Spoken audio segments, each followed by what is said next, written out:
Hey everybody, welcome to Chicago Car Club. Today we're going to be taking you around this 1971 Jaguar E-Type XKE Series 2 Roadster. This is a 6-cylinder, 4-speed car. We're going to be taking you around inside and out, take it for a ride, get it up in the air, show you everything that we see, point out everything we see so that you can be comfortable making a purchasing decision with this.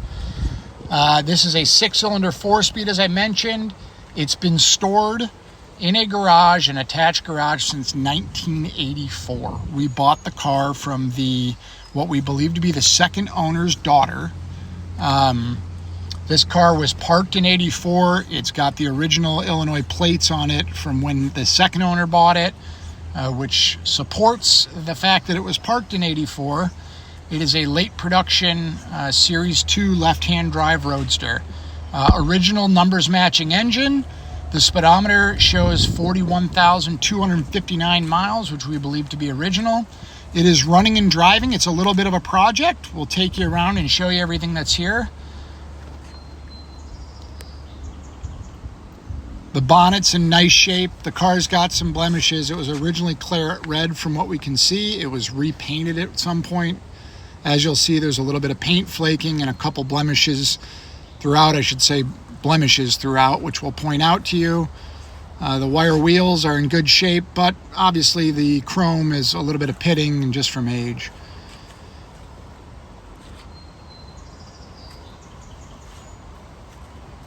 The bumpers, bright work, bezels, hardware, lenses are all intact on this car. It's really a great project car. It's been sitting for a long time. It runs surprisingly well. We'll take you under the hood in a little bit, let you listen to it, and tell you some of the things we did. But as far as a E-Type Roadster, this is a great car to work off of, either to make a driver as it sits, or to take it to the next level with paint and refurbishment. Just from sitting, there were some electrical things that probably will need tending to. We cleaned up some fuses just to get better contacts on them and help them out, which we'll show you here in a little bit. You can see a little bit of rust behind the rear wheels. Nothing major though. Overall, the car is quite solid. It sat in a heated garage. As you can see, the lights are working on it.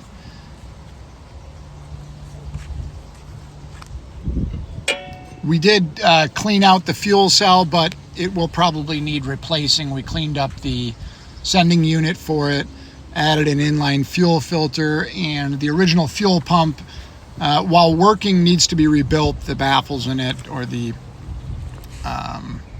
gaskets in it, or probably have air leaks in it, so it's not functioning. We put a generic 12-volt fuel pump in it to help it along.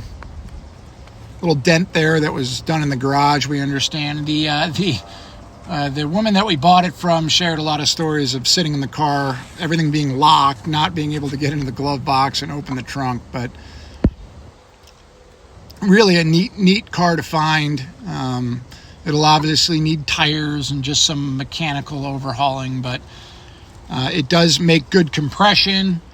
The trans is in good shape. Surprisingly, the clutch and braking system were in working order, which is pretty bizarre for sitting that long. Normally that stuff, the seals come out and they leak down, or the brakes are stuck. So we believe the owner, when he put it away, had the peace of mind to do a few things just to make sure it would sit there and be in decent working shape when it was pulled out. The dash is in nice condition, as you can see. Original seats. Could use a little bit of attention. The top is in great condition.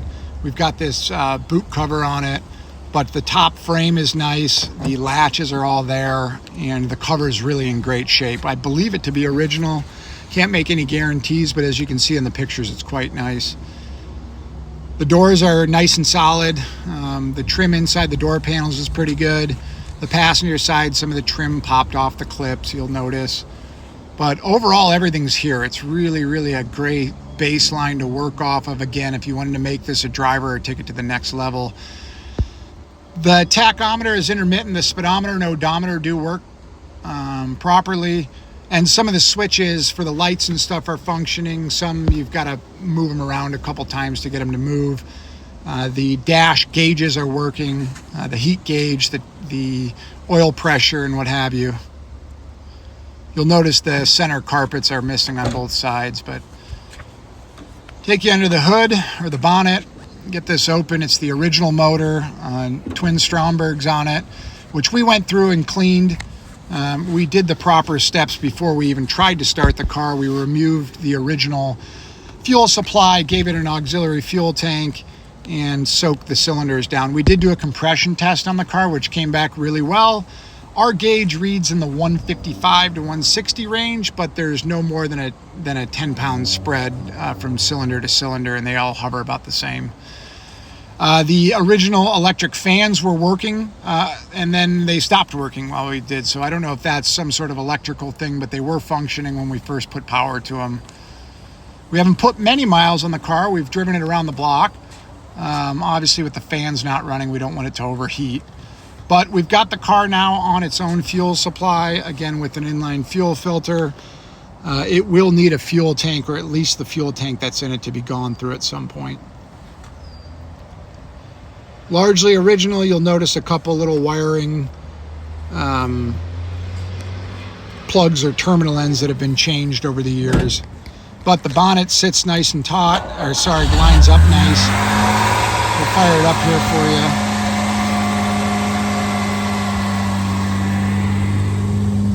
And as you can see, it does not smoke. It doesn't smoke on startup. It doesn't smoke on acceleration,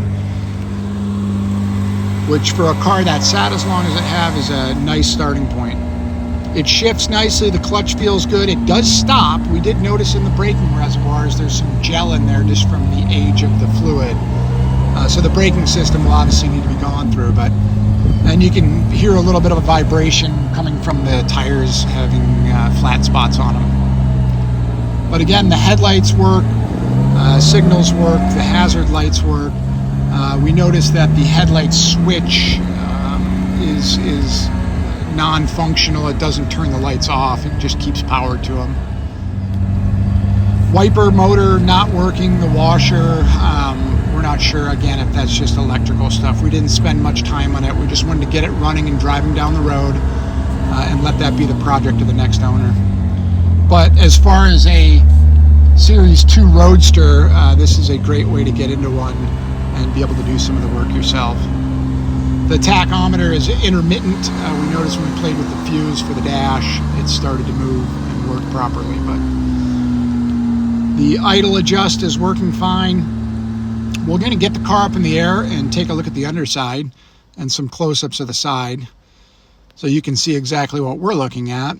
It's really nice and solid underneath, as you'd expect from something that was stored inside. It's got normal scaling and what have you, but overall we see no signs of any major repairs, no major accidents or things like that that we've noted. As always, we encourage you to reach out to us with any questions or comments. We can be found online at chicagocarclub.com.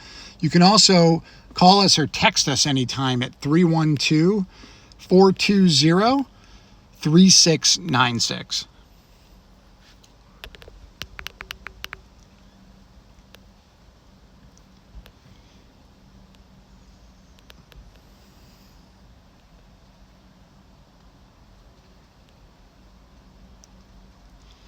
The car really doesn't have any leaks, which is also surprising. We notice the cooling system is holding coolant, although we can't speak to whether or not the coolant's being circulated through it properly. Again, we haven't gotten it up to temperature enough to be able to test that. We have not pressure checked it, but everything's there.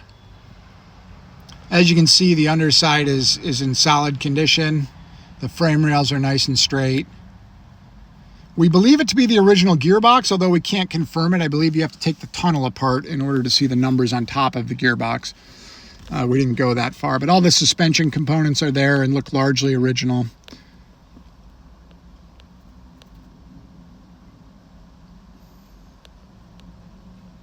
We encourage you to reach out to us with any questions again, and we appreciate your time taking a look at this 71 E-Type Series 2.